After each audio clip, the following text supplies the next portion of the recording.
Hello, నేను మిసిఎస్ రావు. ప్రపంచంలో క్రైస్తవులకు కానీ లేదా ఇస్లాంకి కానీ అంటే ముస్లింలకి వీళ్ళందరికీ ప్రత్యేకమైన దేశాలు ఉన్నాయి. కానీ హిందువులు ఎక్కువ సంఖ్యలో ఉన్నప్పటికీ వాళ్ళకంటూ ఒక ప్రత్యేకమైన దేశమే లేదు. దానికి కారణం ఏంటి? పైగా ఇప్పుడు భారతదేశంలోనే మతాల వారీగా దేశాలను ఏర్పాటు చేయాలనేటువంటి ఒక అభిప్రాయం కూడా వస్తుంది. దీనికి గల కారణం ఏంటి అనేది ఇంటరాక్ట్ అవుదాం. ప్రస్తుతం మన దగ్గర సిబిఐ మాజీ డైరెక్టర్ నాగేశ్వరరావు గారు ఉన్నారు. ఆయనతోటి ఇంటరాక్ట్. సార్ నమస్తే. నమస్కారం అండి.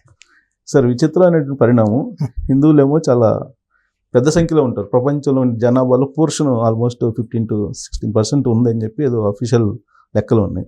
బట్ హిందూ దేశం అనేది ప్రత్యేకంగా ప్రపంచంలో ఎక్కడా లేకపోవడానికి కారణం ఇది చాలా కారణాలు ఉన్నాయండి.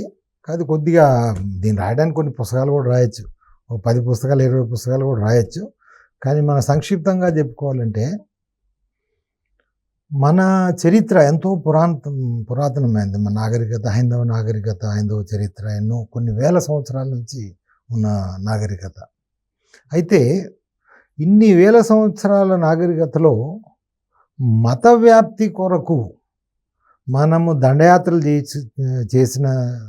చేయడం కానీ యుద్ధాలు చేయడం కానీ అనే ఆనవాళ్ళు లేవు. మత వ్యాప్తి కొరకు రాజకీయం కోసము, రాజ్య ఆకాంక్ష కోసము, లేకపోతే వ్యాపార దృక్పథంతో, లేకపోతే ఆర్థిక అవసరాల కోసం చేసిన ఉన్నాయి, సంఘటనలు ఉన్నాయి. కానీ మత వ్యాప్తి కొరకు చేసింది ఏం లేదు. కానీ ఎందుకంటారు అనేది ఒక ప్రశ్న. నాకు ఎప్పుడు అదే వస్తుంటుంది. అయితే మనకి ఈశావాస్య ఉపనిషత్ అని ఒకటి ఉంది. అందులో ఒక మహావాక్యం ఉంటుందండి, ఈశావాస్యం ఇదం సర్వం. అంటే భగవంతుడు అనేవాడు సర్వాంతర్యామి, ప్రతి దాంట్లోనూ భగవంతుడు ఉన్నాడు. అందులో నుంచే ఇంకొక వచ్చింది ఏంటంటే, మన ఈ చరాచర సృష్టి అంతా ఏకత్వం యొక్క వైవిధ్యం.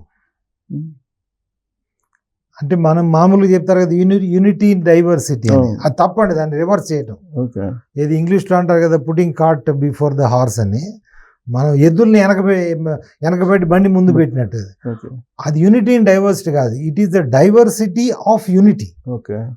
అంటే ఏకత్వం యొక్క వైవిధ్యం, భిన్నత్వంలో ఏకత్వం కాదు. మనోళ్ళు చెప్పేది భిన్నత్వంలో ఏకత్వం, అది తప్పు. సో ఇది మన ప్రాథమిక భావన. హిందువుల ప్రాథమిక భావన ఏంటంటే, చరాచర జగత్ మొత్తం, మట్టిలోనూ భగవంతుడు ఉన్నాడు, చెట్లోనూ భగవంతుడు ఉన్నాడు, మనిషిలోనూ ఉన్నాడు, గాలిలో ఉన్నాడు, ఆకాశంలో ఉన్నాడు, ప్రతి చోట. ఎందుకంటే భగవంతుడు అనేవాడు సర్వాంతర్యామి అనేది హిందూ మతం చెప్తారు. అది మన హిందూ మతము, హిందూ భావన. మరి అందరిలోనూ భగవంతుడు ఉన్నప్పుడు నీ మతం మార్చాల్సిన అవసరం నాకేముంది? అంతే కదా. సో ఈ భావన ఉన్నప్పుడు అవతల వాళ్ళని మార్చాల్సిన అవసరం, వాళ్ళ మతం మార్చి ఏ మతాన్ని తెస్తాం మనం? అంటే అందరూ భగవంతుడు సర్వంతర్యామి అనే మతానికి కదా మనం తీసుకురావాల్సింది. మరి అయినప్పుడు అతను కూడా అదే ఆ భగవంతుడే కదా. సో కాబట్టి ఇట్ ఈజ్ నిరుపయోగమైన విషయం. సో కాబట్టి మత వ్యాప్తి కోసం అని హిందువులు ఏనాడు కూడా కష్టపడలేదు, యుద్ధాలు చేయలేదు, దానికి కావాల్సిన ఏమీ చేయలేదు. అది ఈ పరిస్థితి కొన్ని వేల సంవత్సరాలు కొనసాగింది. తర్వాత దాదాపుగా ముఖ్యంగా ఈ 2000 సంవత్సరాల క్రితం, గత 1500 సంవత్సరం 1300 సంవత్సరాల మధ్యలో అబ్రహమీయ మతాలన్నీ వచ్చినాయి. అందులో ముఖ్యంగా 3 అండి. ఆ మతాలు ఎక్కడ వచ్చినాయంటే మధ్య ఆసియా, అంటే మిడిల్ ఈస్ట్, జెరూసలము, అరేబియా ఆ ప్రాంతం నుంచి వచ్చినాయి. ఈ అబ్రహమీయ మతాలు అంటే అబ్రహాం అనే ఒక అతను ఉన్నాడు, ఆయన నుంచి వచ్చిన ఆలోచన విధానం అన్నట్టు ఇది. అందుకోసం ఆయన్ని అబ్రహమీయ మతాలు అంటారు. అందులో ముఖ్యంగా 3. ఒకటి యూదు మతం, అంటే ఇది జూడయిజం, ఇప్పుడు ఇజ్రాయిల్ వీళ్ళు ఫాలో అయ్యేది. అది అన్నిటికంటే అది ఆ మతాల్లో అది పురాతనమైనది. ఆ తర్వాత వచ్చింది క్రైస్తవం, ఆ తర్వాత వచ్చింది ఇస్లాం. అయితే వీళ్ళు చెప్పేది ఏంటంటే, భగవంతుడు అనేవాడు ఒక్కడే. ఎవరైతే మిగిలిన దేవీ దేవతలు ఉన్నారో వాళ్ళు భగవంతుడు కాదు, దేవుడు కాదు. సో నేను ఒక్కడే. రెండవది, దేవుడు నిర్వికారుడు, దానికి ఆకారం లేదు. అందులో హిందువులకి మనకి పెద్ద తేడా ఏం లేదు. అంటే అబ్రహీం మతంలో చెప్పేదంతా ఇదే. ఇంకా అది కాదు, అది బేసిక్, అక్కడ పెద్ద ప్రాబ్లం లేదు. అక్కడ నుంచి వచ్చిన సమస్య ఏంటంటే, అయితే ఆ దేవుడు ఏం చెప్తా అంటే, నేను ఒక ప్రతినిధిని నియమించాను, ఒకే ఒక ప్రతినిధి, ఏకైక ప్రతినిధి. ఓకే. క్రైస్తవులు ఏమంటారంటే ఆ ఏకైక ప్రతినిధి ఎవరంటే క్రీస్తు. జీసస్ క్రీస్ట్, అంటే only son of God, the only son of God. క్రైస్తవులు ఏమంటారు? Jesus is the only son of God. మనం ఏమంటాం? మనం అంతా అమృతస్య పుత్ర అని అంటారు కదా, అంటే మనం అంతా దేవుడి బిడ్డలమే. ఇక్కడ వాళ్ళు చెప్పేదంటే ఓన్లీ జీసస్ ఒక్కడే దేవుడి సన్ ఆఫ్ గాడ్. గాడ్ ఇంత కాపర్లు అది మిగిలిన వాళ్ళంతా ఆయన వీళ్ళని ఇది కాపలా చేస్తాడండి. అట్లాగే ఇస్లాంలో కూడా మహమ్మద్ ప్రవక్త గారు కూడా ఆయన ప్రవక్త, మహమ్మద్ గారు ఇది అల్లా ప్రవక్త అని చెప్తారు. అయితే చెప్పిన తర్వాత ఈ ఏకైక ప్రతినిధి ద్వారా ఆ దేవుడు ఈ మనుషులు ఎలా ఉండాలి, వాళ్ళ జీవన శైలి ఏంటి, వాళ్ళ సామాజిక దృక్పథం ఎలా ఉండాలి, వాళ్ళు ఎవరిని ప్రార్థించాలి, స్వర్గం ఏంటి, నరకం ఏంటి, ఈ విధంగా మొత్తం అన్ని విషయాలకు సంబంధించినవి ఆ ప్రతినిధి ద్వారా చెప్పిస్తారు ప్రజలకి. ఆ ప్రతినిధి ద్వారా చెప్పించినదే ఆ మత గ్రంథం. లేదంటే బైబిల్ కానీ ఇవన్నీ ఆ మత గ్రంథంలో చెప్పింది మాత్రమే పాటించాలి, మిగిలింది ఏది పాటించడానికి వీలు కాదు. ఇది ఒకటి. రెండవది, ఆ దేవుడు మొట్టమొదటిగా పురుషుణ్ణి అంటే మగ వ్యక్తిని సృష్టించాడు, మగ మనిషిని సృష్టించాడు.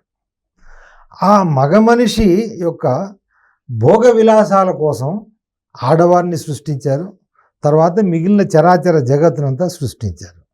అంటే ఈ ప్రపంచంలో ఉన్న చరాచర జగత్తు, ఆడవారు మొత్తం మగవారి భోగ విలాసాల కోసం సృష్టించబడింది అని వాళ్ళ గ్రంథాలు చెప్తాయి. ఇది రెండు ఇస్లాము అని అంటే ప్రిన్సిపల్ అంతా సేమ్.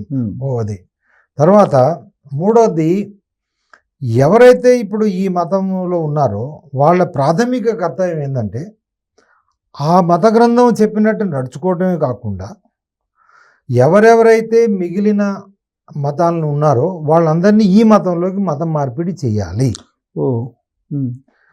ఆ మత మార్పిడి చేయటం, ఒకవేళ వాళ్ళు చేయడానికి ఇష్టం లేకపోతే, వాళ్ళు కనుక ఒప్పుకోకపోతే వాళ్ళని మట్టు పెట్టడానికి కూడా అభ్యంతరం లేదు. అంటే ఇది మతంలో మార్చకపోతేనా? వాళ్ళు మారకపోతే ఎవరైతే మారలేదో వాళ్ళని మట్టు పెట్టడం కూడా అది సమంజసమే. ఎందుకంటే విగ్రహారాధన అనేది అన్నిటికంటే ఘోరాతి ఘోరమైన పాపం. ఎందుకు విగ్రహారాధన ఘోరాతి ఘోరమైన పాపం? వాళ్ళు చెప్పేది ఏంటంటే భగవంతుడు నిర్వికారుడు, ఇదంతా ఆయన సృష్టించింది, మీరు చేసిన బొమ్మ కానీ లేక విగ్రహం కానీ కూడా అది భగవంతుడు కాదు, మీరు దాన్ని పూజించడం తప్పు, భగవంతుడిని వదిలేసి ఈ విగ్రహాన్ని పూజిస్తున్నారు కదా, ఈ విగ్రహాన్ని పూజించడం తప్పు. సో కాబట్టి ఇది ఘోరాతి ఘోరమైన పాపం. దాన్ని వాళ్ళు ఐకనోక్లాస్టిజం అంటారు. ఐకనోక్లాస్ట్ అంటారు. విగ్రహారాధన తప్పు. సో విగ్రహారాధన చేసేవాళ్ళు ఎవరైనా వాళ్ళని మట్టు పెట్టాలి. తర్వాత వాళ్ళ మతాన్ని పాటించిన వాళ్ళని మతం మార్చాలి, లేకపోతే మట్టు పెట్టాలి. అయితే ఇది ప్రతి మీరు బైబిల్లో ఉంది, ఖురాన్లో ఉంది, ఓపెన్గా ఉంటుంది. మీరు జస్ట్ బైబిల్ చదవండి, మీరేం అవసరం లేదు. ఆ తర్వాత బైబిల్ కానీ ఖురాన్ కానీ రెండు చదివినా తెలుస్తాయి. ఆ తర్వాత ఏంటంటే పుణ్యకార్యం అంటే ఏంటి, పాపకార్యం అంటే ఏంటి. పుణ్యకార్యం ఈ పనులు ఏదైతే చేశారో, అంటే ఆ మతం చెప్పిన ఆ ప్రతినిధి ద్వారా వచ్చిన ఆ మత గ్రంథాన్ని పాటిస్తూ, ఆ మతంలో ఉంటూ, ఆ మతాన్ని వ్యాప్తి చేస్తూ, ప్రపంచమంతా వ్యాప్తి చేస్తూ,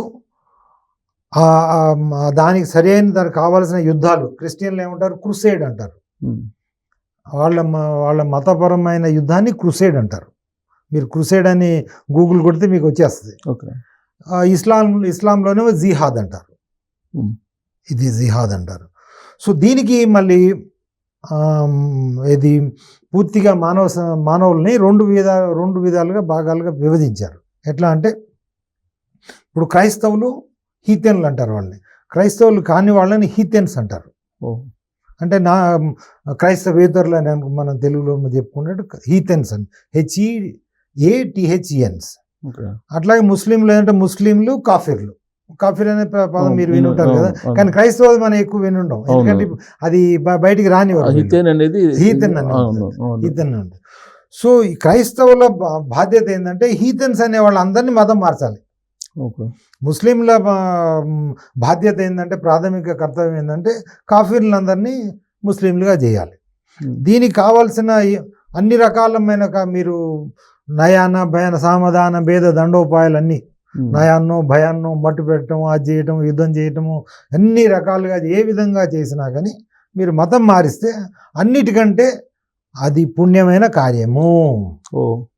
సో ఇది పుణ్యం. పాపం ఏంటి? విగ్రహారాధన చేయటం పాపము, తర్వాత మతం మార్చకపోవటం పాపము, ఆ మతాన్ని నుంచి బయటికి పోవటం పాపము. సో ఈ విధంగా అన్నట్టు. సో ఇది ఒకటి. తర్వాత నాలుగోది ఏంటంటే ఈ మనకి పునర్జన్మ అంటూ లేదు. ఒకే ఒక జన్మ మనిషికి కానీ దేనికైనా ఒకే ఒక జన్మ.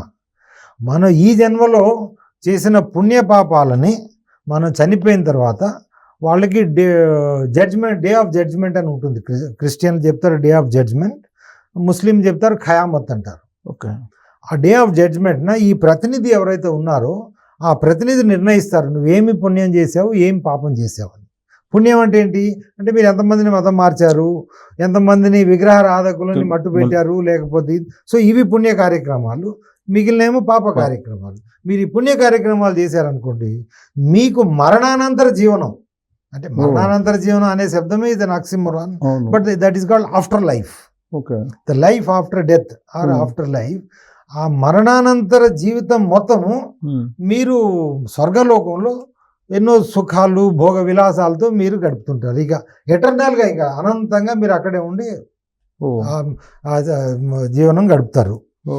ఒకవేళ మీరు ఈ పనులు ఈ పుణ్య కార్యక్రమాలు చేయలేదనుకోండి, మీరు మరణానంతర జీవితం మొత్తం నరకంలో ఉండి ఆ బాధల్ని మొత్తం అది ఆ కష్ట నష్టాలు ఆ బాధలు ఆ పెట్టే అవన్నీ మీరు సహిస్తూ ఉండాలి. ఓకే. దీని కంటిన్యూషన్ ఒకటి చెప్తాను సార్. 3 days బ్యాక్ ఒక న్యూస్ వచ్చింది. మరణానంతర స్వర్గం కావాలంటే మీరు లాగిన్ కాండి అని చెప్పి 16 కోట్లు 20 కోట్లు ఎవరో తీసేసుకున్నారంట. నాకు ఆశ్చర్యం వేసింది మీరు చెప్తుంటే. ఓహో, మరణానంతర స్వర్గం అంటే మరణానంతర స్వర్గం అంటే మరణానంతర జీవనం స్వర్గం.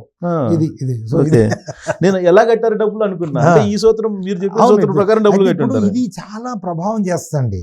ఎందుకంటే ఉదాహరణకి ఇప్పుడు మీరు నేను ఎవరైనా కానీ ఇప్పుడు మనకి చనిపోయిన తర్వాత అయ్యో జీవితం చనిపోయిన తర్వాత మొత్తం నరకంలోనే పోవాలా, దాని బదులు ఇక్కడ ఏదైనా కొంచెం ఈ మంచి పనులు, కానీ వాళ్ళు చెప్పిన మంచి పనులు ఏంటి ఇవి, ఈ పనులే, ఈ పనులు చేద్దాము, సో 10 మందిని మతం మారుద్దాము. సో ఇది వాళ్ళకి ప్రోత్సాహం ఉంది. వాళ్ళు ఎందుకు ఆ విధంగా బిహేవ్ చేస్తారంటే జీవితం అనేది మనకి హిందువులకి ఏంటి పునర్జన్మ ఉంటుంది. ఈ జీవితంలో తప్పు చేస్తే మళ్ళీ జన్మ పుట్టి నువ్వు ఇక్కడ చేసిన కర్మను అనుభవిస్తూ ఆ జన్మలో కనుక నువ్వు మంచి పని చేస్తే మరి జన్మలో నీకు మళ్ళీ మంచి జన్మ ఉంటుంది. సో ఈ విధంగా మనకి ఒక ఏమంటారు జన్మాంతర జన్మలు ఉంటాయి.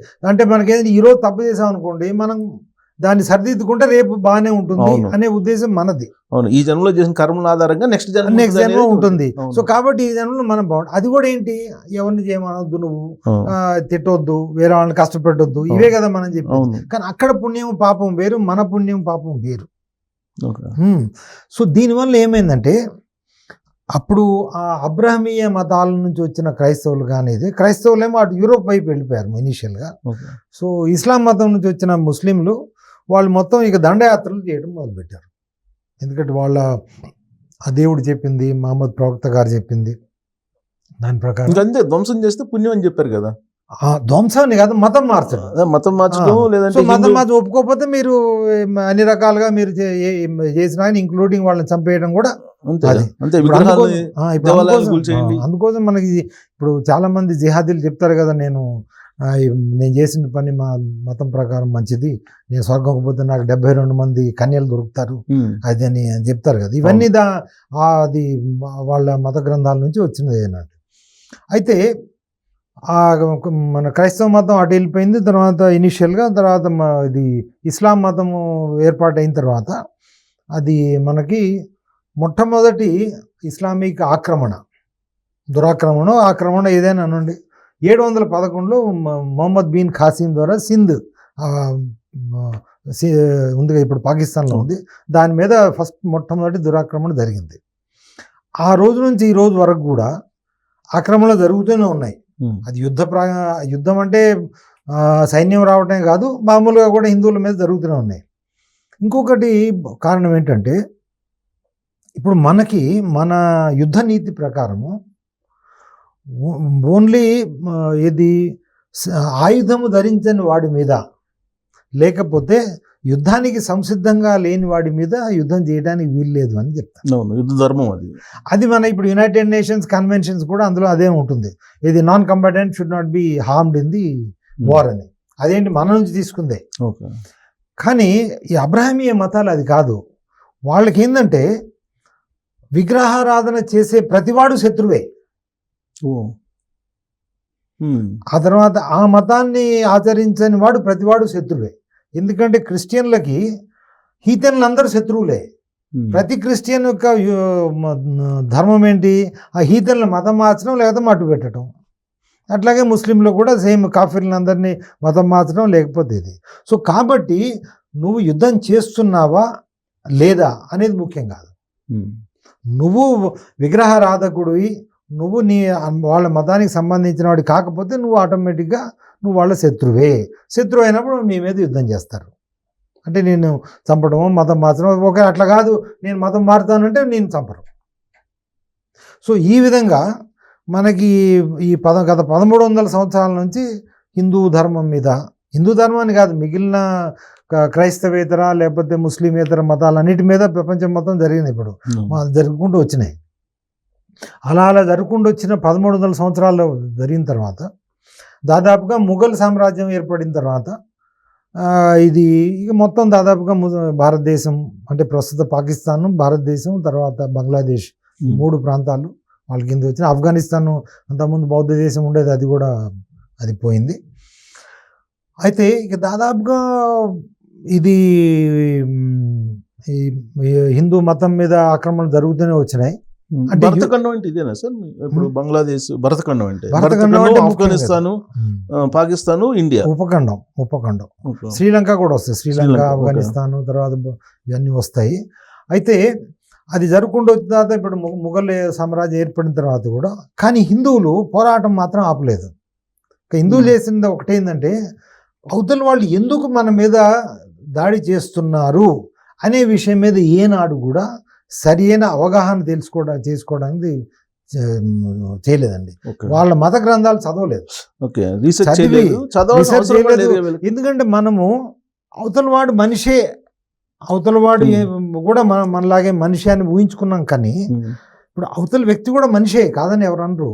కానీ ఆ వ్యక్తి ఆ విధంగా ప్రవర్తించడానికి కారణం ఏంటి, ఆయన మనసులో ఏముంది, ఆ మనసులో ఆ విధంగా భావన ఏర్పడడానికి కారణము, దానికి సోర్స్ ఏంటి అనేది మనం ఏనాడు హిందువులు ప్రయత్నం చేయలే. మానవ సేవ మాధవ సేవ అని మొదటి నుంచి చెబుతున్నారు కదా, కదా. ఎందుకంటే నేను చెప్పాను ఇజావాస్యం ఇదం సర్వం అని. అయినప్పుడు అతనిలో కూడా దేవుడు ఉన్నాడు. కానీ మనం అనుకునే దేవుడు ఆ దేవుడు, మనం అనుకునే పుణ్యము ఆ పుణ్యము, మనం అనుకునే పాపం ఆ పుణ్యానికి చాలా తేడా ఉంది. ఆ తేడా ఏంటి అనేది మనం ఏనాడు ప్రయత్నించాలి. దీన్నే స్వయంబోధం, శత్రుబోధం అని అంటారు. అంటే మనం ఎవరం అనేది స్వయంబోధం. దాని మీద ఇంకోటి చేద్దాంలేండి, ఇంకో కార్యక్రమం. శత్రుబోధం అంటే మనకి శత్రువు ఎవరు, ఆ శత్రువు ఎందుకు మనకు శత్రువు, అతనికి ఆ శత్రువు మనకి శత్రువు కావాలని అతను ఎందుకు అనుకున్నాడు, దానికి కారణం ఏంటి, ప్రేరణ ఏంటి, ఇది ఏనాడు కూడా హిందువులు ప్రయత్నించలేదు తెలుసుకోవడానికి. సో సరే ఏమైతే మా ముఘల్ సామ్రాజ్యం ఏర్పడింది, తర్వాత చాలా చోట్ల నిజాంలు వాళ్ళు వీళ్ళు ఏర్పడి మనల్ని పరిపాలించడం మొదలుపెట్టారు. అయినా కానీ హిందువులు ఆ పోరాట పటిమను తగ్గు చేసుకోలేదు. అందుకోసమే మనకు చూడండి, ఇప్పుడు ఎన్నో హిందూ సామ్రాజ్యాలు ఏర్పడినాయి, చిన్న చిన్న సామ్రాజ్యాలు. ముఘల్ సామ్రాజ్యం అక్కడ ఉన్నా కానీ విజయనగర సామ్రాజ్యం ఏర్పడింది ఇక్కడ, తర్వాత పుదుకోటై సామ్రాజ్యం ఏర్పడింది, ఆ తర్వాత అంతకుముందు కాకతీయ సామ్రాజ్యం ఏర్పడింది. సో ఈ విధంగా మీరు దేశం మొత్తం మీద రాజస్థాన్లో కానీ మీరు చాలా చోట్ల ఏర్పడినాయి. అయితే కానీ వీళ్ళందరూ భారతదేశం మొత్తాన్ని మనము అగైన్ మన హైందవ సంస్కృతిని పునరుజ్జీవన చేయాలి అనే ఉద్దేశంలో చేయలేకపోయారు. వాళ్ళ ప్రాంతం వరకే చేసుకున్నారు, కానీ ఆ మిగిలిన భారతదేశం మొత్తం చేయాలి అనేది వాళ్ళు ఆనాటి పరిస్థితులు కావచ్చు, లేకపోతే ఆ ఆలోచన మీరు రాకపోవచ్చు. అన్నట్టు అసలు శత్రువు శత్రువు ఎవరు అనేది తెలియలేదు కదా. తెలియకపోయాడు. మీకు ఉదాహరణకి శత్రుబోధ ఎంత అవసరం అనేది చెప్తాను మీకు. రామరాయలు విజయనగర సామ్రాజ్యానికి చివరి మహారాజు. అయితే ఆయన గోల్కొండ నవాబ్, అంటే మన హైదరాబాద్ నవాబు, బీజాపూర్ నవాబు, బీదర్ నవాబు, తర్వాత గుల్బర్గా నవాబు, ఈ 5 వీళ్ళు ఉన్నారు కదా, ఈ ఔరంగాబాద్, వాళ్ళందరితోని బాగానే ఉండేది. వాళ్ళందరినీ అయితే ఈ హైదరాబాద్ గోల్కొండ నవాబు ఎవరైతే ఇంతకుముందు ఆసిఫ్ జాయిలు ఉన్నారు కదా, వాళ్ళు అందులో ఒక అతను ఇక్కడ వీళ్ళ గొడవలతోనే ఆయన వెళ్తే ఆ పిల్లోడిని ఆయన దగ్గర చేర్చి తన దగ్గర ఉంచుకొని ఆశ్రయం ఇచ్చి రక్షణ ఇచ్చి పెద్దోడిని చేసి ఇబ్రహీం కులీ కుతుబ్ షా అతని పేరు, అది చేసి పెళ్లి కూడా చేసి ఇక్కడ పంపిస్తాడు. ఆయన ఇక్కడ నవాబు అయిపోతాడు. ఓకే. అయిన తర్వాత కొన్నాళ్ళ తర్వాత ఈ 5 నవాబులు కలిసి, అరే ఇది కాఫీర్ రాజ్యం, ఇది వీడిని మట్టు పెట్టించాలి, వీళ్ళు అందరూ కలిసిపోతారు. కలిసిపోయి బ్యాటిల్ ఆఫ్ తల్లికోట్ అని అవుద్ది అన్నట్టు, అంటే తల్లికోట యుద్ధం. వీళ్ళందరూ కలిసి ఆయన మీద వెళ్తారు. అయితే యుద్ధం బాగా భీకరంగా జరుగుతుంది. అయితే ఈ రామరాయలు చేసిన పెద్ద పొరపాటు, ప్రతి హిందువు చేసే పొరపాటు ఈనాడు నుంచి కాదు, ఇది ఇసావాస్యం ఇదం సర్వం అందరూ మన ఇది ఒకటే కదా అనేది. ఆయన ఏం చేశారంటే 2 బెటాలియన్స్, ముస్లిం ఆర్చర్ బెటాలియన్స్, ధనుర్విద్య కోసం అని 2 బెటాలియన్ ఆయన ఏర్పడి అందులో అందరిని ముస్లింని పెట్టారు, ముస్లిం కమాండర్ని.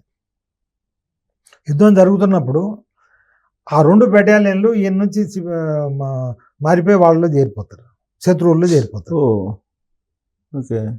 ఎందుకంటే మరి వాళ్ళ మత ప్రకారము వాళ్ళు చేసింది కరెక్టే. ఎందుకంటే వాళ్ళ మత ప్రకారము ఇంకొకటి ఏంటంటే, వాళ్ళ మత ప్రకారం ఒక ముస్లిం ఇంకో ముస్లింతో ఫైట్ చేయకూడదు, అంటే మత కారణంగా చేయకూడదు. వాళ్ళిద్దరి మధ్యలో గొడవ ఉండొచ్చు, కానీ అవతల వాడు కనుక ముస్లిం కాదనుకో, ముస్లిమేతరుడు అనుకో, అప్పుడు ఆ ముస్లిమేతరుతో వీళ్ళు చేరడానికి వీల్లేదు. ఓకే. అట్లాగే క్రిస్టియన్లో ఉంది, కాకపోతే కొద్దిగా లోయర్ లెవెల్లో ఉంటుంది, ఇక్కడేమో. సో కాబట్టి వాళ్ళ మత బోధనల ప్రకారం వాళ్ళు ఇటు వచ్చేసారు. వాళ్ళు ఇటు రావడంతోనే మొత్తం ఈయన కొలాప్స్ అయిపోయింది. మొత్తం ఆయన పట్టుకొని అక్కడక్కడే శిరచ్ఛేదనం చేసేస్తారు. మనతో మొత్తం పూర్తిగా ఏదైతే 400 సంవత్సరాలు పరిపాలించిన హైందవ సామ్రాజ్యం దక్షిణ భారతదేశంలో అది మటుమాయమైపోయింది. అంటే మనకి దీనికి కారణం ఏంటంటే, స్వయం బోధ శత్రుబోధ అని తెలియకపోవడం వల్ల రామరాయలు గారు ఈ చేసిన తప్పిదం వల్ల ఆ ప్రాంతం మొత్తం అక్కడ ఉన్న హిందువులందరూ ఇది బాధపడాల్సి వచ్చింది. సో ఇది ప్రతి రాజు ప్రతి హిందువు చేసేది, ఇప్పటికి ఈనాడు కూడా చేసేది ఇదే పని, ఇదే. సో మనం ఎక్కడ దాకా వచ్చామా? అయితే ఈ రాజులంతా ఉన్నా కానీ మొత్తం భారతదేశం మొత్తం మళ్ళీ రీక్లెయిమ్ చేయడానికి ఏం ప్రయత్నం జరగలేదు. అయితే మొట్టమొదటిసారి శివాజీ మహారాజ్, ఛత్రపతి శివాజీ మహారాజ్ ద్వారా ఆయన ఆఫ్ఘనిస్తాన్ దాకా వెళ్ళి రాజ్యం మొత్తం ఆయన ఇది ఏర్పాటు చేశారు. ఇది మరాఠా కన్ఫెడరసీ అంటారు దాన్ని. అది ఒక హైందవ సామ్రాజ్యాన్ని ఏర్పాటు చేస్తారు. అయితే అది కన్సాలిడేట్ కాకముందే బ్రిటిష్ వాళ్ళు వచ్చేస్తారు అన్నట్టు. అప్పటి వరకు చూడండి ఎన్ని దాదాపుగా 500-600 సంవత్సరాలు చేశారు, యుద్ధాలు చేశారు. అంతకుముందు ఈ ముస్లిమ్స్ రాజ్యము ఇదంతా ఉండేటప్పటికి ఏంటంటే, మీరు ఎక్కడ పోయినా కానీ హిందువులు కూడా ముస్లింలానే కనిపించేవాళ్ళు. వాళ్ళ వేష భాషలు కానీ అవి కానీ. మీరు తెలంగాణలో ఒకప్పుడు అందరూ కుచ్చులు టోపీ పెట్టుకొని ఉండేది, ఈ రాజులు రెడ్లు వీళ్ళందరూ కుచ్చులు టోపీ పెట్టుకొని అంత ఉర్దూలోనే మాట్లాడేది. ఇప్పుడు మనం కర్ణాటక వెళ్తే మన గుల్బర్గా సైడ్ ఇప్పుడు కూడా కనిపిస్తుంది, ఎందుకంటే గుల్బర్గా ఇటే కదా. సో ఇది ఇంత జరిగిన తర్వాత తర్వాత బ్రిటిష్ వాళ్ళు వస్తారు. సో ఈ మరాఠా నుంచి బ్రిటిష్ వాళ్ళు తీసేసుకుంటారు వాళ్ళ ఇది శివాజీ మహారాజ్. సో బ్రిటిష్ వాళ్ళు వచ్చేటప్పటికి, సో మరాఠాలు బ్రిటిష్ వాళ్ళ కారణం వలన మన దేశం ముస్లిమీకరణ లేకపోతే ఇస్లామీకరణ అనేది కొంతవరకు ఆగింది. లేకపోతే ఈనాటికి వాళ్ళిద్దరు రాకపోతే ఈనాటికి మొత్తం మన ఏరియా మొత్తం ముస్లింలు అయిపోయేవాళ్ళు. పాకిస్తాను, ప్రస్తుత భారతదేశం, తర్వాత ఇది బంగ్లాదేశ్, ఇవన్నీ. సో వాళ్ళు ఒక 150 సంవత్సరాలు ఎంతండి 1757 నుంచి 1947, అంటే దాదాపు 190 సంవత్సరాలు వాళ్ళు పరిపాలించారు. ఈ 190 సంవత్సరాల పరిపాలనలో హిందువులకి కొంత మేలు జరిగింది. ఎట్లా మేలు జరిగిందంటే, బ్రిటిష్ వాళ్ళు మతపరమైన పాలన చేయలేదండి. వాళ్ళు నిజంగా సెక్యులర్గానే చేశారు. అది కొద్దిగా క్రిస్టియన్ మిషనరీలు ఏమైనా ఉంటుందంటే ఆ తెల్లవాడు అనే ఫీలింగ్తో వాళ్ళకి వచ్చారు. కానీ బట్ అఫీషియల్గా ఏనాడు కూడా, అధికారికంగా ఏనాడు కూడా మత మార్పిడులని వాళ్ళు ఏనాడు ప్రోత్సహించలేదు. వాళ్ళు క్రైస్తవ ఆరాధకులే. క్రైస్తవులు అయినా కానీ అప్పటి వరకు యూరోప్లో పరిస్థితులు మారిపోయినాయి. అక్కడంతా మీరు ఇది రెనైజా అంటారు, ఆ రెనైజా అంతా వచ్చేసింది. వాళ్ళు ఏంటంటే సెక్యులరిజం అనేది వచ్చింది. అంటే రాజు మతానికిను ప్రభుత్వానికి మధ్యలో తేడా రావాలి అని సెక్యులరిజం అది వచ్చింది. దాని ప్రకారం ఇక్కడ చేశారు. సో ఇక్కడ బ్రిటిష్ వాళ్ళని ఆ విధంగా ఒప్పుకోవాలి. అది కాకుండా వాళ్ళు 565 రాజ్యాలని వాళ్ళు పరిపాలించుకుంటే అలౌ చేశారు ఇక్కడ. ఇప్పుడు ఉదాహరణకి మీరు హైదరాబాద్ నిజాం అనుకోండి, అట్లాగే మరి విజయనగర మహారాజు ఉన్నారు, ఇది మన విశాఖపట్నం పక్కన, బరోడా మహారాజు, మైసూర్ మహారాజు. సో ఇలాంటి 565 రాజ్యాలను కాబట్టి ఆ చిన్న రాజ్యాల నుంచి పెడితే పెద్ద రాజ్యాలు గోలేమని వాళ్ళు అలౌ చేశారు. కాకపోతే ఒకటే కండిషన్ ఏంటంటే వాళ్ళు బ్రిటిష్ వారికి సామంతులుగా ఉండాలి, కప్పం కట్టాలి, సామంతులు ఉండాలి. ఈ 565లో దాదాపుగా 540, 530 వరకు ఓన్లీ హిందూ రాజ్యాలే, ఇంక్లూడింగ్ కాశ్మీర్ నుంచి మొదలు పెడితే. ఈ 530, 540 హిందూ రాజుల వలన హిందూ ధర్మం నిలబడింది. అంటే బ్రిటిష్ వాళ్ళ కారణంగా హిందూ ధర్మం చాలా వరకు నిలబడింది. బ్రిటిష్ వాళ్ళు ముందు మరాఠాస్ అండి, తర్వాత మరాఠాల నుంచి బ్రిటిష్ వాళ్ళు, వీళ్ళ వలన హిందూ ధర్మం కొంతవరకు నిలబడింది. ఎట్లా అంటే వాళ్ళు ప్రోత్సాహం ఇచ్చారు. ఇప్పుడు మీరు చూడండి, మీరు కోస్తా ఆంధ్రప్రదేశ్లో వెళ్తే ఘంటసాల నుంచి మొదలు పెడితే ఆనాటి కవులు, ఆనాటి పండితులు, మన తెలుగు సాహిత్యము, ధార్మికులు, పురోహితులు, వేద పండితులు, ప్రతి వాళ్ళు విజయనగరం మహారాజు నుంచి ప్రోత్సాహం పొందిన వాళ్ళే. ఏదో విధంగా అందరూ అక్కడికి వెళ్ళేది విజయనగర సామ్రాజ్యం. సో ఆ విధంగా వాళ్ళు ప్రోత్సహించారు కళల్ని, వీళ్ళందరినీ. ఇప్పుడు మన త్రివేంద్రం మహారాజు, మన ఎవరు రాజా రవివర్మ పెయింటింగ్స్ ఇన్ని చూస్తాను, అవన్నీ ఇచ్చింది త్రివేంద్రం మహారాజు, ఆ తర్వాత మైసూర్ మహారాజు, ఆ తర్వాత బరోడా మహారాజు, వీళ్ళ వల్లనే. అంతేకాని మరి ఇప్పుడు ఈయన హైదరాబాద్ మహారాజు ఆయనకు ప్రోత్సాహం ఇవ్వలేదు, హైదరాబాద్ నవాబ్ ఇవ్వలేదు, ఎందుకంటే ఈయన ముస్లిం. సో వీళ్ళ వలన కొంతవరకు నిలబడింది. సో ఏది జరిగింది మన బ్రిటిష్ వాళ్ళ కాలంలో కొంతవరకు హిందుత్వము, లేకపోతే హిందూ మతము, లేదా సనాతన ధర్మం నిలబడింది. అయితే మన స్వాతంత్ర ఉద్యమం వచ్చినప్పటికీ ముస్లిం లీగ్ మాకు, ఎందుకంటే ఇది ఇప్పటికీ అయినప్పటికీ ఈ దేశంలో హిందువులు ఆ మెజారిటీలో ఉన్నారు. అప్పుడు 65% మన హిందువులు ఉండేదండి, 35% ముస్లిమ్స్ ఉండేది. సో మేము హిందువులు మెజారిటీ దేశంలో మేము ఉండము.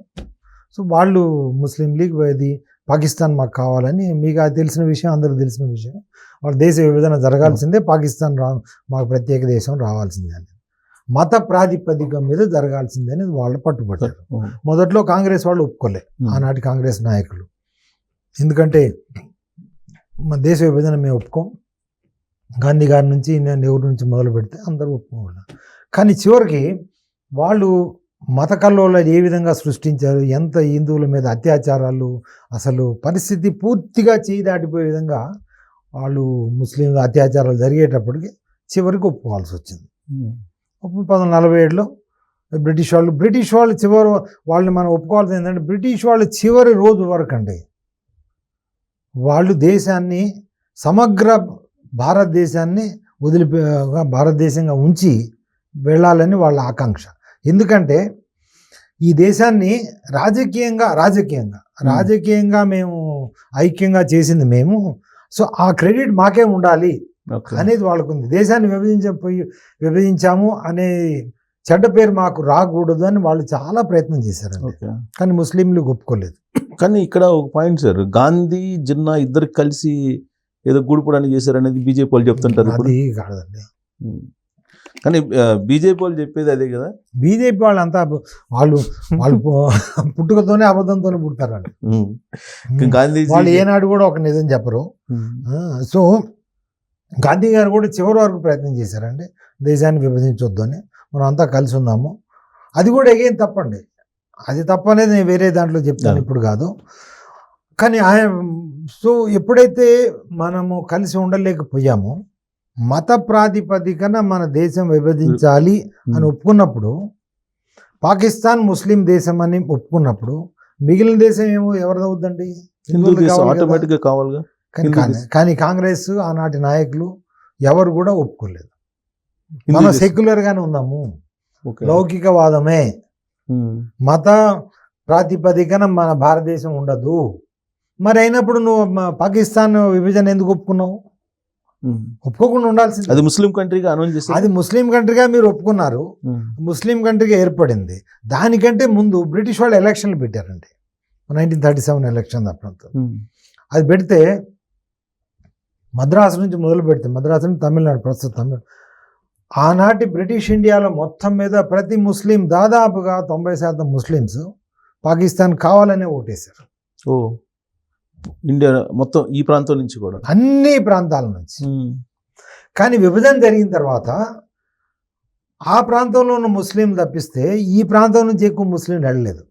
అయితే అంబేద్కర్ ఏమన్నారంటే, ఇప్పుడు ఏనాడైతే మన దేశము మత ప్రాతిపదిక మీద విభజన జరిగిందో, there should be complete exchange of population. Ambedkar గారు చెప్పారండి. అంటే ఇక్కడ ఉన్న ముస్లిమ్స్ మొత్తం పాకిస్తాన్ వెళ్ళిపోవాలి, అక్కడ ఉన్న హిందువులు మొత్తం ఇక్కడికి రావాలి. అది ఆయన మౌఖికంగా నినాదం, అది ఆయన దట్ ఈస్ హిజ్ సజెషన్, ఆ డిమాండ్ కూడా. ఎందుకంటే మీరు మత ప్రాతిపదికమైన విభజన ఏనాడైతే ఒప్పుకున్నారో, ఇప్పుడు ఇద్దరు అన్నదమ్ములు అండి, ఆస్తులు పంచుకోవాలి. పంచుకున్నప్పుడు చిన్నవాడు ఒక బ్రదరు తన ఆస్తి తీసుకొని పోయి మళ్ళీ మిగిలినవాడి ఆస్తిలో భాగం ఉండడానికి వీల్లేదు కదా. This is example he gave. Ambedkar on paper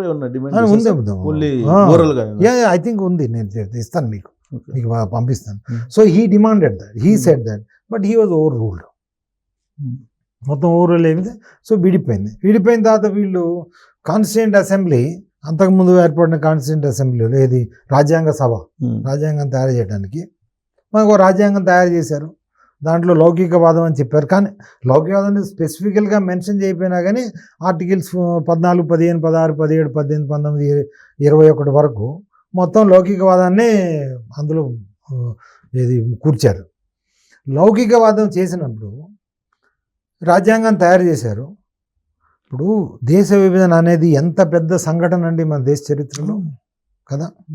ఎన్ని లక్షల మంది హిందువులను చంపారు. కానీ మీరు రాజ్యాంగం చూస్తే ఎక్కడ కూడా ఈ దేశం విభజించబడిందని ఎక్కడా లేదు, రాజ్యాంగంలో ఎక్కడా లేదు. అంటే మన రాజ్యాంగంలో లేదు. అంటే మీరు రాజ్యాంగానికి ఒక బ్యాక్గ్రౌండ్, ఉపోద్ఘాతం అంటూ ఉంటుంది కదా. ఆ ఉపోద్ఘాతం ఏంటంటే ప్రియాంబుల్.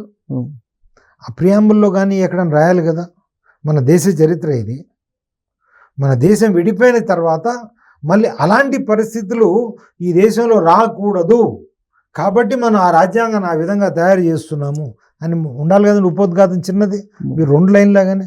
అసలు మన దేశం విభజించబడినట్టు కూడా మీరు ఆ రాజ్యాంగ సభలో కానీ రాజ్యాంగంలో కానీ ఒక్క చిన్నగా ఉల్లేఖన కూడా లేదండి, ఒక మాట కూడా లేదు. భారత రాజ్యాంగంలో పాకిస్తాన్ వాళ్ళు చేసుకున్నారు, వాళ్ళ రాజ్యాంగం వాళ్ళు చేసుకున్నారు. మన రాజ్యాంగంలో మన దేశం విభజించబడింది అనే మాట కూడా లేదు. అంటే ఏ విధంగా మీరు పూర్తిగా చరిత్రని ప్రజలకి, భావితరాలకు తెలియకుండా చేయాలో మన రాజ్యాంగం ఆ చట్టసభలో ఉన్న రాజ్యాంగ సభలో ఉన్న 299 మంది వాళ్ళు చేసింది. అంటే సరిహద్దు దేశాలన్నీ కూడా ఇది మా దేశంలో భాగం అనుకోవచ్చు ఈ లెక్కన. అట్లా కాదు మరి, అది రాజ్యాంగంలో లేదు కదా. రాజ్యాంగంలో భారత సరిహద్దులు అయితే పెట్టారు, అంతేగాని ఆ సరిహద్దులు ఏ విధంగా అయినా పెట్టలే. సో మీరు ఎవరైనా రాజ్యాంగాన్ని చదివితే అసలు భారతదేశం ఏనాడు విభజించబడలేదు, పాకిస్తాన్ అనేది ఏనాడు భారతదేశంలో లేదు అనేది భావన కలుగుతుంది. ఓకే. అంటే ఇలా మరి అంటే హిందువులకు ద్రోహం జరిగింది అక్కడ మొదలైందంటే ఇది ఆధునిక చరిత్రలో మనకి స్వాతంత్రం వచ్చిన తర్వాత దేశం ఎప్పుడైతే మత ప్రాతిపదికన విభజించబడిన తర్వాత మిగిలిన భారతదేశం ఏంటంటే అది హిందువులకే కదా. హిందువులకే కాకుండా ఇది భారతదేశం విభజించబడింది అనే మాట కూడా ప్రస్తావన లేదు రాజ్యాంగంలో కానీ రాజ్యాంగం యొక్క ఆ చట్టసభలో జరిగిన ఆ డిస్కషన్లో కానీ ఆ చర్చల్లో కానీ. అంటే ఈ విధంగా అసలు ఎవరికి తెలియకుండా కనుమరుగు చేశారు ఒకటి. రెండవది ఈ దేశం హిందూ దేశం కానియకుండా అది చేశారు. రెండు పోనీ సరే లౌకికవాదమే అన్నారు. లౌకికవాదం అంటే ఏంటి? మతానికి మన ప్రభుత్వం మత ప్రాతిపదికన ఉండదు, అందరినీ సమానంగా చూస్తారు. సరే అంతవరకైనా ఓకే, మాకేం ఇబ్బంది లేదు. కానీ ఇక్కడ మిగిలిపోయిన ముస్లింలకి హిందువుల కంటే ఎక్కువ అధికారాలు, ప్రాథమిక హక్కులు ఇవ్వటం రాజ్యాంగంలో ఆర్టికల్స్ 25 నుంచి మొదలు పెడితే 30. అంటే క్రైస్తవులు కూడా ఇచ్చారనుకోండి, మైనారిటీలు అనే వాళ్ళకి హిందువుల కంటే ఎక్కువ అది ప్రాథమిక హక్కులు ఇచ్చారు. ఉదాహరణకి ఒక ముస్లిము తన మసీదును తను నడుపుకోగలరు ముస్లింలు, అది ప్రభుత్వాన్ని తీసుకోవడానికి వీల్లేదు. క్రైస్తవులు తమ చర్చలు నడుపుకుంటారు, కానీ హిందువులు మాత్రం హిందూ దేవాలయాలు ప్రభుత్వం తీసేసుకుంటుంది. 2 లక్షల దేవాలయాలు కాశ్మీర్ నుంచి కన్యాకుమారి వరకు, సోమనాథ్ నుంచి గుజరాత్ నుంచి మణిపూర్ వరకు 2 లక్షల దేవాలయాలు హిందూ దేవాలయాలు ప్రభుత్వం కింద ఉన్నాయి. అట్లాగే హిందువులు ఏది విద్యా సంస్థలను పెడితే అవి సెక్యులర్ విధానాన్ని పాటించాలి, కానీ ముస్లింలు క్రైస్తవులు పెట్టుకుంటే వాళ్ళు మత బోధన చేసుకోవచ్చు, అది మనకు లేదు. సో ఈ విధంగా మీరు హిందువులకి సమాన హక్కులు కూడా ఇవ్వలేదు. హిందూ దేశం కావాల్సిన దేశంలో మన రాజ్యాంగము సమాన హక్కులు కూడా ఇవ్వకుండా తొక్కిపెట్టబడింది, హిందువులు తొక్కిపెట్టబడ్డారు. ఇది 2. 3వ కారణము మీకు కొన్ని ఇవి చూపించాలి. మనకి స్వాతంత్రం వచ్చినప్పుడు 1950 ఆనాడు హిందువుల సంఖ్య 84.68%. 1950లో. ఈనాడు అంటే 2015 వరకే తీసుకున్నాం, ఎందుకంటే ఆ తర్వాత డేటా లేదు, ఇంకా పెరిగి 78.06 ఆల్మోస్ట్ 6 అంటే 7.82% పడిపోయింది. అంటే 1950 నుంచి 2015 వరకు అంటే 65 సంవత్సరాల్లో 7.82% పడిపోవడం, జనాభా పడిపోవడం అనేది అసలు ఎంత తీవ్రమైన పరిస్థితి. ప్రపంచ జనాభాలో ఎప్పుడు ఇంత జరగదు ఎక్కువ. భారతదేశంలోనే అంటే హిందూ దేశం అని మనం భావించే దేశంలోనే హిందువుల జనాభా 84.678 నుంచి 78.06 వరకు పడిపోయింది. అంటే 7.82 అంటే 8% దాదాపుగా. ఇది 65 సంవత్సరాల్లో. 2015 నుంచి ఈనాటి వరకు దాదాపు మళ్ళీ 10 ఏళ్ళు గడిచిపోయినాయి కదా, దాదాపు 9 ఏళ్ళు. ఎంత పడిందో మనకి దాని ఇంకా లెక్కలు రాలేదు. At the same time Muslims తర్వాత ఈ ప్రపోర్షన్ అంతా ముస్లిమ్స్ పోయింది. ముస్లిమ్స్ అండ్ క్రిస్టియన్లు అది మతం మారటం జరిగింది. వాళ్ళది ముస్లిమ్స్ మన ఇప్పుడున్న భారతదేశంలో 1950లో 9.84% ఉండేది 1950లో. నేడు 14.09 2015 వరకు. అంటే 65 సంవత్సరాల్లో వాళ్ళ జనాభా మీకు 5% పెరిగింది దాదాపుగా. మన జనాభా దాదాపుగా 8% కింద పడిపోయింది. అట్లాగే క్రిస్టియన్లది పెరగలేదని చెప్తారు. ఏది జనాభా లెక్కల ప్రకారం ఆనాడు 2.24 ఉండేది, ఈనాడు 2.36 అని. కానీ తప్పు. ఎందుకంటే చర్చ్ ఆర్డర్స్ ప్రకారం ప్రతి క్రైస్తవుడు, మతం మారిన ప్రతి క్రైస్తవుడు జనాభా లెక్కల్లో హిందూ అని చెప్పాలి. అవును. సో ఈనాడు దాదాపుగా భారతదేశంలో 15% కంటే ఎక్కువ క్రైస్తవులు ఉంటారండి. సో అప్పుడు 2.24 ఉన్నది, ఈనాడు 10. ఎందుకంటే మీరు చూడండి, ఆనాడు ఒక్క చర్చ్ కూడా లేదు మన గ్రామాల్లో, కానీ ఈరోజు ప్రతి గ్రామంలో 4-5 చర్చిలు ఉన్నాయి. సో కాబట్టి ఈ ఈ ఇచ్చిన ఈ అంకెలు ఇది తప్పు. అఫీషియల్గా ఇచ్చింది కరెక్టే, కానీ నిజంగా మరి వాస్తవంగా చూస్తే ఈ 78% కూడా లేరు హిందువులు. ఇంకా తగ్గి ఉంటారు. ఇప్పుడు 65% కంటే హిందువులు ఎక్కువ లేరండి ఈ దేశంలో. ఎందుకంటే మీరు 15% క్రైస్తవులు తప్పకుండా అండి. ఎందుకంటే మీరు నాగాల్యాండ్, మణిపూర్ హిల్ ఏరియాస్ అంటే కొండ ప్రాంతం, మేఘాలయ, మిజోరం, కాశ్మీర్లోని వ్యాలీ మొత్తం, కాశ్మీర్ జమ్మూ కాశ్మీర్లో జమ్మూ కాశ్మీర్ మొత్తం, లక్షద్వీప్, తర్వాత అరుణాచల్ ప్రదేశ్లో దాదాపుగా చాలా ప్రాంతాలు, ఇవన్నీ హైందవేతరులు అయిపోయారు. క్రిస్టియన్సా ముస్లిమ్స్? ఇక్కడైతే ఇప్పుడు నాగాల్యాండ్, మిజోరం, మేఘాలయ మొత్తం 100% క్రిస్టియన్ దాదాపుగా. మణిపూర్లో హిల్ ప్రాంతం మొత్తం, కొండ ప్రాంతం మొత్తం క్రిస్టియన్లే. మీరు ఇక్కడ చూడండి ఎన్నో జిల్లాలు, మీరు ఉదాహరణకి ఇటువైపు వెళ్ళారనుకోండి, మీరు ఒరిస్సా, జార్ఖండ్, ఛత్తీస్గఢ్, ఇప్పుడు ఎన్నో జిల్లాలు 100% క్రిస్టియన్స్ అండి, కానీ బయటికి చెప్పరు. పంజాబ్లో దాదాపుగా 10 సిక్కులు మీరు పగడి పెట్టుకుంటారు కదా, అందులో దాదాపుగా 10% మంది వాళ్ళు క్రైస్తవులే. పంజాబ్. ఎందుకంటే చర్చ ఏం చెప్తుంది అంటే, మీరు మతం మారండి, కానీ మీరు ఆచార వ్యవహారాల్లో మాత్రం మీరు క్రైస్తవులాగా కనిపించొద్దు. పేరు కూడా వాళ్ళు చర్చిలో పేరు వేరే విధంగా ఉంటుంది, బయట అఫీషియల్గా పేరు వేరే విధంగా. ఉదాహరణ మన జగన్మోహన్ రెడ్డి గారే చూడండి, ఆయన పేరుని బట్టి మీరు ఎవరన్నా క్రైస్తవులు అనుకుంటారా? రాజశేఖర రెడ్డి అనుకుంటారా? వివేకానంద రెడ్డి అనుకుంటారా? అనిల్ కుమార్ వాళ్ళ అల్లుడు ఆయన అనుకుంటారా? వీళ్ళంతా మరి హిందువులుగా చలామణి అవుతున్నారు, కానీ క్రైస్తవులే కదా. సో ఈ విధంగా మన జనాభా హిందువుల జనాభా 65% కంటే ఎక్కువ ఉండదు. ఇది ఒక భారతదేశం 85 నుంచి 65 పడిపోయింది సుమారు. అంటే 20 నుంచి 65 సంవత్సరాల్లో 20% పోయింది.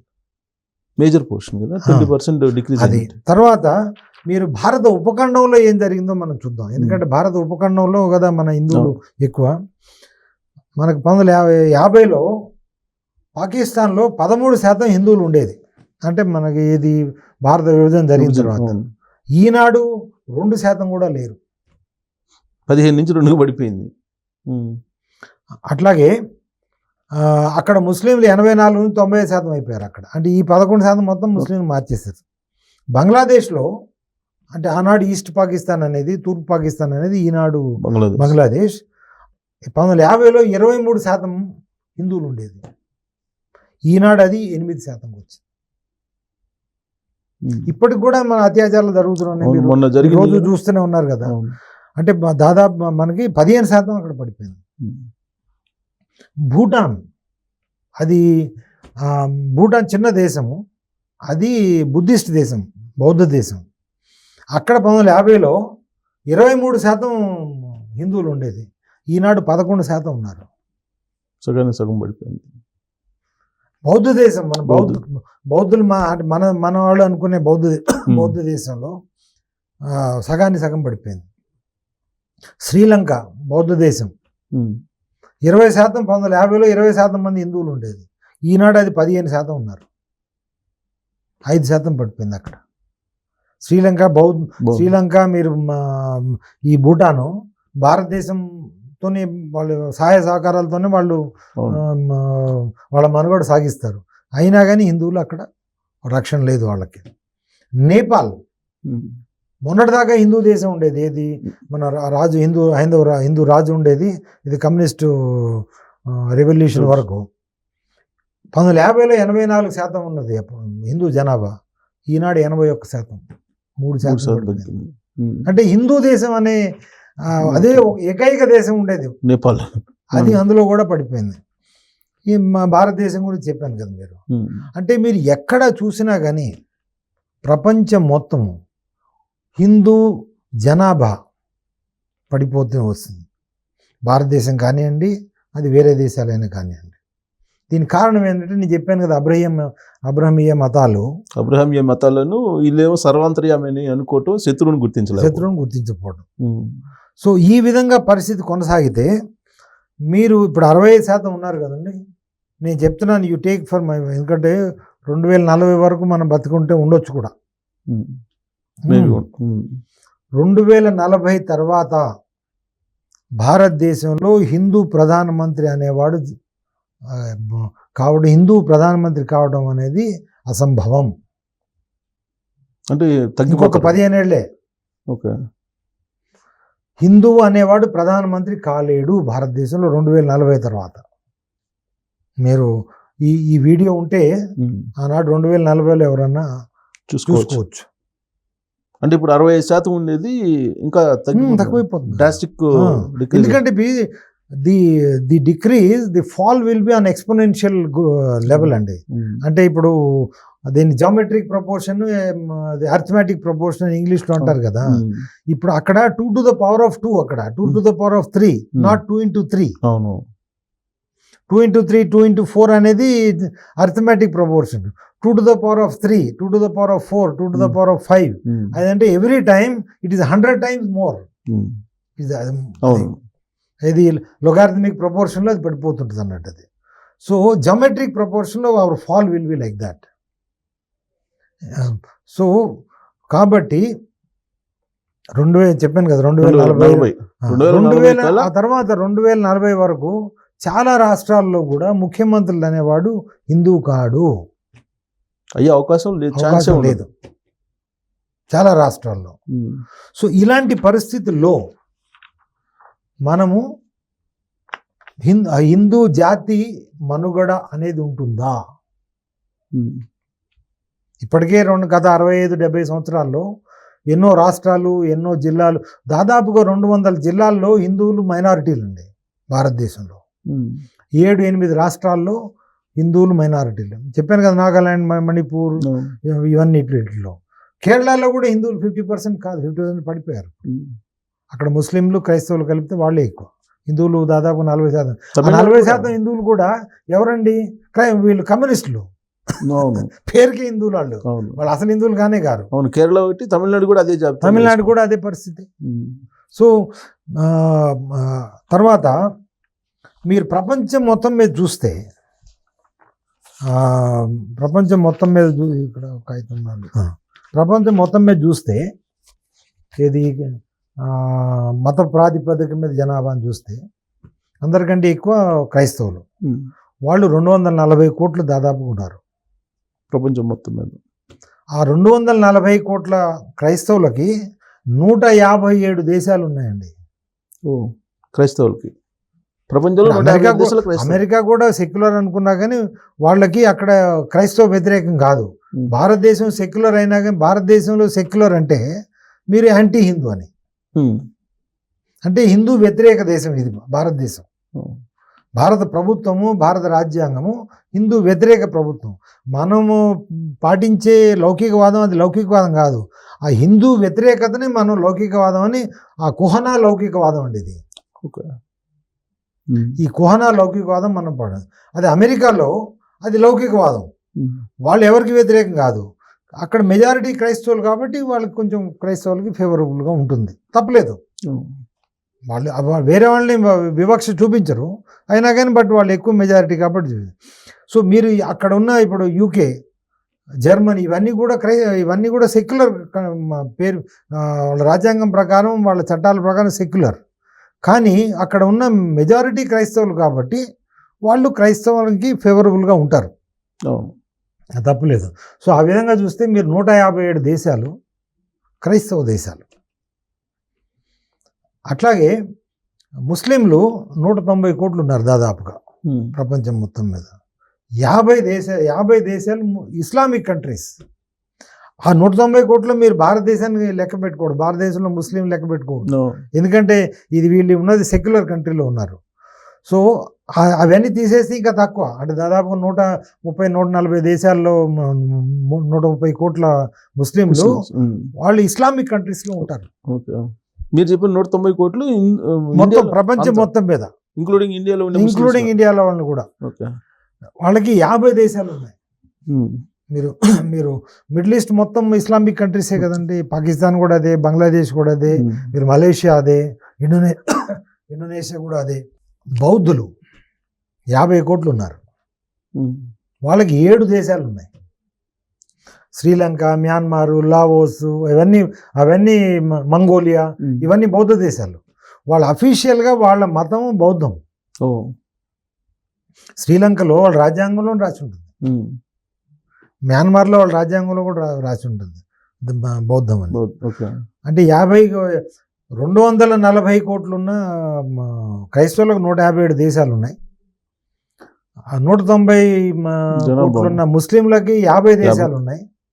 50 కోట్లున్న బౌద్ధులకి 7 దేశాలు ఉన్నాయి. ఉమ్, తర్వాత 1.5 కోటి జనాభా ఉన్న యూదులకి, అంటే జ్యూస్, ఉమ్, వాళ్ళకి ఒక దేశం ఉంది, ఇజ్రాయిల్. ఉమ్, కానీ హిందువులు 110 కోట్లు. ఉమ్. 110 కోట్లున్న హిందువులకి ఏ ఒక్క దేశం కూడా లేదు. ఉమ్. విచిత్రమైన పరిణామం కదా. అంటే ప్రపంచంలో కూడా అత్యంత మూడవ పెద్ద మతం హిందూ మతం. ఉమ్, జనాభా లెక్క ప్రకారం 240 కోట్ల క్రైస్తవం అన్నిటికంటే పెద్ద మతం జనాభా లెక్క ప్రకారం. 190 కోట్లున్న ఇస్లాం రెండో పెద్ద మతం. 110 కోట్లున్న హిందూ మతం మూడో పెద్ద మతం. 50 కోట్లున్న ఇది బౌద్ధం నాలుగో పెద్ద మతం. అన్నిటికంటే స్మాలెస్ట్, అంటే టైనియెస్ట్, చిన్న జనాభా ఉన్నది యూదులు, జ్యూస్, 1.5 కోటి. వాళ్ళకు కూడా ఒక మతం ఉంది, వాళ్ళకు కూడా ఒక దేశం ఉంది, మనకు లేదు. అంటే మనం ఏం దౌర్భాగ్యం చేసుకున్నామని. తర్వాత ఈ హిందూ జనాభా ఈ విధంగా పడిపోవడానికి కారణం ఏంటంటే, ఇప్పుడు ఒక మతాన్ని రక్షించాలన్నా లేకపోతే ఇంకోటి రక్షించాలన్నా కానీ ఒక దేశం అనేది, ఒక రాష్ట్రం అనేది ఉండాలి. ఎట్లా అంటే మతము దేశము అనేది అవినాభావ సంబంధం ఎలాంటిదంటే, మనిషికి శరీరం లేకపోతే ఆత్మ అనేది ప్రేతాత్మ అంటారు. అట్లాగే ఈ దేశం లేని మతము అది ఒక ప్రేతాత్మ లాగానే ఉంటుంది. ఇప్పుడు హిందూ మతం అనేది ఒక ప్రేతాత్మ, దానికంటూ ఒక ఆకారం లేదు. ఒక భూగోళంలో ఒక భూఖండం కానీ ఒక భాగం అనేది మనదంటూ లేదు. ఇప్పుడు హిందువుల మీద ఇన్ని అత్యాచారాలు జరుగుతున్న, ఆక్రమణలు జరుగుతున్న అన్ని దేశాల్లో మాట్లాడేవాడు ఏ దేశం లేదు. కానీ ముస్లిం మీద కానీ క్రిస్టియన్ మీద కానీ మీరు పొరపాటున చేయెత్తితే 50 ముస్లిం దేశాలు, 157 క్రిస్టియన్ దేశాలు మాట్లాడతాయి. అట్లాగే బౌద్ధుల మీద ఏమైనా జరిగితే ఈ 7-8 దేశాలు కూడా వాళ్ళు మాట్లాడతాయి. కానీ హిందువుల మీద జరిగే అత్యాచారాలకి మాట్లాడేవాడు ఒక్కడు లేడు, ఇంక్లూడింగ్ భారతదేశం కూడా మాట్లాడదు. ఎందుకంటే భారతదేశం కుహనా లౌకికవాదం. సో ఈ మతం నిలబడాలంటే మనదంటూ ఒక దేశం ఉండాలి. సాధ్యం అంటారా? సాధ్యం అంటారా? సాధ్యం మరి మీరు పోరాడితే ఏదైనా సాధ్యమే. పోరాటం ఇప్పుడు మాకు కావాలి అన్నప్పుడు దాని గురించి మనం పోరాడితే జరుగుద్ది. పోరాటమే చేయలేదనుకోండి, అవుద్దా లేదంటే కాదు. అది ఈ విధంగానే పోద్ది. 110 కోట్ల హిందువులు కనీసం ఒక్క దేశంలో ఉండాలి కదండి. ఇందులో అసమంజసమా? ఈ కోరిక అసమంజసం అంటారా? న్యాయబద్ధమైన కోరిక, న్యాయబద్ధమైంది కదా. 1.5 కోటి ఉండే వాళ్ళకి ఇజ్రాయెల్ ఉన్నప్పుడు 50 కోట్ల, అంటే మనకంటే సగానికి తక్కువ ఉన్న బౌద్ధులకి 7 దేశాలు ఉన్నప్పుడు మనకు ఒక దేశం అడుగుతున్నాం కదా. ఇప్పుడు ఎట్లా మీరు మహాభారతంలో పాండవులు అడిగినట్టే ఇది. అవును, మీరు అంతే సామ్రాజ్యం అంతా మీరే ఉంచుకోండి, 5 గ్రామాలు ఇవ్వండి అని అడుగుతారు. ఇది పాండవులు అడిగేది అదే కదా. మరి ఆ 5 గ్రామాలు ఇవ్వలేదని కదా మనం ఈ పాండవులు కురుక్షేత్ర సంగ్రామం చేసి మొత్తాన్ని కౌరవుల్ని మట్టుపెట్టింది. అది సో ఆ న్యాయబద్ధమైన కోరిక, సమంజసమైన కోరిక హిందువులు లేకపోతే ఆ కోరిక కోరనంత వరకు అది మనకి హిందూ ధర్మం నిలబడదు. ఇప్పుడు రాజ్యాంగబద్ధంగా ఇప్పుడు మన హిందూ దేశంగా ప్రకటించుకునే అవకాశం ఉందా భారతదేశంలో? ప్రకటించినంత మాత్రాన ఏం రాదండి. ప్రకటించినంత మాత్రాన ఇప్పుడు మీరు ఇది మిగిలిన జనాభా ఏమవుతుంది, ఇది ఆలోచించాలి. సో కాబట్టి హిందూస్ రిక్వైర్ ఏ హోమ్ ల్యాండ్, ఎట్లా అయితే జ్యూస్ రిక్వైర్డ్ ఏ హోమ్ ల్యాండ్, మనకి ఎట్లా ఇప్పుడు వాళ్ళకి ఆ హోమ్ ల్యాండ్ ఇజ్రాయెల్ కనుక ఏర్పడిపోయినట్టయితే 1947లో 1948లో ఈనాటికి జ్యూస్ దాదాపుగా ఎక్కడ ఉండకపోయేవాళ్ళండి. అది ఏర్పడింది కాబట్టి వాళ్ళు ప్రపంచంలో ఉన్న యూదులందరినీ వాళ్ళు రక్షిస్తారు. అట్లాగే ప్రపంచంలో ఉన్న హిందువులను రక్షించడానికి హిందువులకు స్వదేశం కావాలి. ఆ స్వదేశం ఏ విధంగా ఏర్పడుతుంది, ఎక్కడ ఏర్పడుతుంది, ఏ విధంగా ఏర్పడుతుంది, దానికి కావాల్సిన ఎన్నో హిందువులు ఆలోచించాలి. దానికి నేను కాదు చెప్పాల్సింది, నేను చెప్పింది ఇక్కడ పరిస్థితులు ఏమున్నాయనేది నేను విశదీకరించాను అంతే. అది లేకపోతే ఇంకా డ్రాస్టిక్గా పడిపోయారు. 2040కి మీరు అన్నట్టు అసలు ప్రధానమంత్రి కూడా హిందూ అనేవాడు భారతదేశంలో ప్రధానమంత్రి కాలేడు అండి. అదే అయ్యే అవకాశాలు దాదాపుగా శూన్యం. సరే, మన భారతదేశంలో అంతర్గతంగా ఇప్పుడు మణిపూర్లో కానీ సంఘటనలు జరుగుతున్నాయి కదా, ఇవి అన్ని సంఘటనలు చూస్తే వీళ్ళు క్రిస్టియన్స్ సపరేట్ దేశం కోరుకునే అవకాశం ఉందా భారతదేశంలోనే? మీరు చాలా మంచి ప్రశ్న అడిగారు. ఇప్పుడు గత 2 సంవత్సరాల నుంచి మణిపూర్లో క్రైస్తవులు, ముఖ్యంగా ఎవరైతే ఆ కొండ ప్రాంతాల్లో ఉన్న క్రైస్తవులు హిందువుల మీద విపరీతంగా అత్యాచారాలు చేస్తున్నారు. అది అక్కడ చూడండి, అది విచిత్ర పరిస్థితి. మీరు మణిపూర్ ఇందులో ఈ మ్యాప్లో ఉందా లేదా, ఇందులో లేదు. ఆ మణిపూర్ ఏంటంటే చుట్టూ కొండ ప్రాంతం అండి, 95% కొండ ప్రాంతం, 5% మాత్రమే వ్యాలీ అంటారు. అక్కడ ఇంఫాల్ నది ఉంటుంది. హిందువులంతా ఆ 5% ప్రాంతంలోనే ఉంటారు. ఈ 95% మొత్తం ఈ క్రైస్తవులు ఉండదు. అంటే వాళ్ళు ముందు నాగాస్, కుకీస్, చిన్స్ వీళ్ళు ఉండేది. వాళ్ళందరూ మతం మారిపోయి ఇప్పుడు ఇది అయిపోయారు. అక్కడున్న కుకీ చిన్స్ వాళ్ళు దాదాపు 50% కొండ ప్రాంతాలు వాళ్ళ కింద ఉన్నాయి. మిగిలిన 45% ఈ నాగా క్రిస్టియన్స్ కింద ఉన్నాయి. అయితే నాగా క్రిస్టియన్స్, కుకీ క్రిస్టియన్స్కి వాళ్ళ పెద్ద సఖ్యత ఉండదు. ఈ కుకీల్ని కుకీ, చిన్ అండ్ జో అని మూడు పేర్లతో పిలుస్తారండి. సో కాబట్టి నీ కుకీ అంటే వాళ్ళు చిన్, జో అని కూడా అర్థం. అట్లాగే మిజోలు కూడా వీళ్ళే.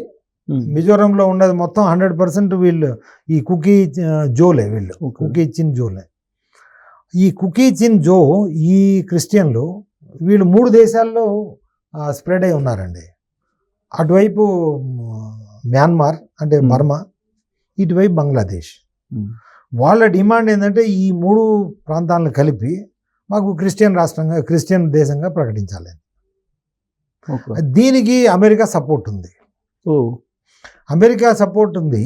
సో మీరు గత మేలో మన ఇంతకుముందు ప్రధానమంత్రి షేక్ హసీనా ఆవిడ ఒక స్టేట్మెంట్ చేశారు.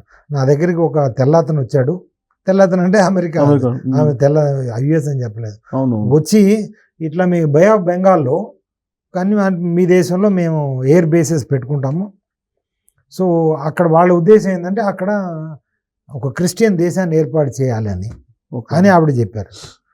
3 నెలల్లోనే ఆవిడ్ని ఏమంటారు అది రిజర్వేషన్ అని చెప్పి గందరగోళం చేసి పదవీచ్యుతిని చేసి ఇప్పుడు మన దేశంలో ఆమె తలదాచుకున్నాం. సెప్టెంబర్లో అంటే ఇప్పుడు నవంబర్ కదా, 2 నెలల క్రితం మిజోరం ముఖ్యమంత్రి లాల్డు హోమా, ఆయన పేరు లాల్డు హోమా, ఆయన అమెరికా వెళ్ళాడు. అమెరికా వెళ్ళి ఇండియానా పోలీస్లో ప్లస్ మిగిలిన చోట్ల కూడా ఆయన డైరెక్ట్గా చెప్పలేదు, ఇండైరెక్ట్గా మన జాతి 3 దేశాల్లో విభజించబడింది, మన జాతి కోసం మనంతా కలవాల్సిన అవసరం ఉంది. ఇండైరెక్ట్గా హింట్ ఏంటంటే మనం ఒక క్రిస్టియన్ అక్కడ కంట్రీని ఏర్పాటు చేయాలి అనేది. వాళ్ళ జనాభా మొత్తం కలిపితే 30 లక్షలు అండి ఈ ప్రాంతంలో ఉన్నవాళ్ళు మొత్తం. ఆ కుకీ చిన్ వీళ్ళు వాళ్ళంతా క్రిస్టియన్లు. వాళ్ళకి అంటే 30 లక్షలు ఉన్న జనాభా వాళ్ళు ఒక దేశాన్ని కోరుకుంటున్నారు. అది సమంజసం, న్యాయబద్ధం, అది వదిలేసేయండి. మాకంటూ ఒక దేశం కావాలి, మేము కుకీ చిన్ క్రిస్టియన్లం అని 30 లక్షల వాళ్ళు కోరినప్పుడు 110 కోట్లున్న హిందువులు కోరటం తప్ప. ఎవరు కాదనలేరుగా అసలు ఈ డిమాండ్ని. సో ఇది హిందువులకి స్వదేశం ఏర్పడినంత వరకు హిందూ మతానికి, హిందూ ధర్మానికి, సనాతన ధర్మానికి ఇన్ని వేల సంవత్సరాల నుంచి వచ్చిన ఈ నాగరికత బట్టగట్ ఏదో అంటారు కదా, మనది మనుగడ ఉండదు, బ్రతికి బట్టగట్టలేదు. అది జరగకపోతే 2021 సంవత్సరానికి అంటే ఇంకొక 70 ఏళ్ళలో హిందూ మతం అనేది మీరు మిగిలిన మతాలు ఏదైతే చచ్చిపోయాయో ఆ మతాల్లాగానే చచ్చిపోతాయి మరో 70 సంవత్సరాల్లో. 70 సంవత్సరాలు. సో ఇది ఒక ఆస్పెక్ట్ అయితే, ఇప్పుడు ట్రంప్ గెలిచాడు కదా అమెరికాలో, అతని ప్రభావంతో ఇక్కడ మళ్ళీ దేశం విడిపోయే అవకాశం ఉంది. భారతదేశంలో క్రిస్టియన్స్ మీరు అన్నట్టు నేను ఒక separate అది దేశం. ఆయన చేయరు, ఎందుకంటే ట్రంప్ ఒకతను హిందూ, ఆయన వ్యతిరేకి కాదండి ట్రంప్. ఎందుకంటే ఆయన ఒక్కడే ప్రపంచ దేశాల్లో లేకపోతే ప్రపంచంలో ముఖ్యమైన రాజకీయ నాయకుల్లో ఆయన ఒక్కడే మన బంగ్లాదేశ్లో జరుగుతున్న అత్యాచారాలని ఆపండి ఆయన డైరెక్ట్గా మీరు వాళ్ళకి చెప్పింది ఏంటంటే, హిందువుల మీద అత్యాచారాలు జరిగితే మేము సహించము అని చెప్పింది ఆయన. ఎలక్షన్ ముందు 20 రోజుల ముందే ఆయన ట్వీట్ కూడా చేశారు. భారత ప్రధాని అది ఖండించలేదండి, అవును. కానీ ఆయన ఖండించారు. ట్రంప్ ఖండించాడు, మాజీ అధ్యక్షుడిగా అప్పట్లో. సో ఇప్పుడున్న గొప్ప నాయకుల్లో ఆయన ఒక్కడేనండి హిందువులకి కొద్దిగా హిందువుల సమస్యలను అర్థం చేసుకున్న నాయకుడు ఆయన ఒక్కడే. ప్రధానమంత్రి మోదీ కాదు, లేకపోతే ఈ అమిత్ షా కాదు, లేకపోతే ఈ మోహన్ భాగవత్ కాదు, వీళ్ళు ఎవరు కాదు. వీళ్ళు ఒక్కళ్ళైనా ఖండించలేదు కదా. సో ఆయన ఇన్ఫ్లుయెన్స్ ఉంటుంది రాబోయే రోజుల్లో. ఎలా ఉంటుందో మనం చెప్పలేము, కానీ మనం అడిగినప్పుడు హిందువులు అడిగితేనే ఇది జరుగుద్ది. ఓకే, హిందువులు అడగకుండా మనం ఏదో జరుగుతూనే ఉంది కదా అని అనుకుంటే ఏముంటుంది చెప్పండి. అంతర్గతంగా డిమాండ్ రావాలి, దేశంలో డిమాండ్ రావాలి. హిందువులు ఇప్పుడు ఆకలయ్యేవాడు అడగాలి, కానీ ఇప్పుడు మన తెలుగులో సామెత ఉంది కదా, మన పిల్లవాడు ఏడవకపోతే అమ్మాయినా పాలు పట్టదని సామెత, అడగదు అమ్మాయినా పెట్టదని ఉంది కదా. మరి మనం అడగకపోతే మరి ఎవరు ఇస్తారు? మన దేశం కోసం, మన స్వదేశం కోసం మన హిందువులు మనం పోరాడాలి. అది జరిగినప్పుడే హిందూ మతం నిలబడుతుంది, మన సంస్కృతి నిలబడుతుంది, మన నాగరికత నిలబడుతుంది. సో ఇది జరగాలంటే మరో స్వాతంత్ర ఉద్యమం లాగా రావాలి హిందూ ఉద్యమం. తప్పకుండా రావాలి. అది నేను అనేది అంటే హింసాత్మకంగా కాదు, మీరు పూర్తిగా శాంతియుతంగానే జరగాలి, న్యాయబద్ధంగా శాంతియుతంగా మనం జరగాలి. హిందువులకు అనేది ఒక స్వదేశం కావాలి.